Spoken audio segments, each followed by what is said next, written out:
पाकिस्तान की सियासत का तो कुछ पता ही नहीं चलता। कभी कुछ, कभी कुछ। और आज हम सुनेंगे कुछ ऐसे सियासती जोक्स जो आपको हंसा हंसा कर लौटा देंगे। तैयार हैं?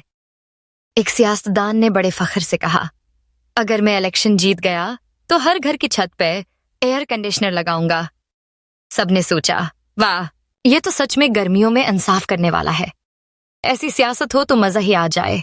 फिर एक और सियासतदान ने वादा किया, मैं दूसरे मुल्क से पैसे लाकर पाकिस्तान को शहर बना दूंगा। लोग बोले, शहर बनाओगे या फिर शहर के अंदर शॉपिंग मॉल? पिछले इलेक्शन में भी यही वादे थे। एक सियासतदान ने कहा, अगर हम जीत गए तो रॉड को प्लेन बना देंगे।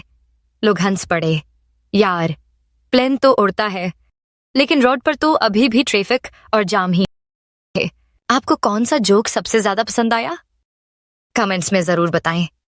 और अगर मजीद हंसी चाहिए तो सब्सक्राइब करना ना भूलें। सियासत को हल्का फुल्का लें, खुश रहें, हंसते रहें। पाकिस्तान जिंदाबाद।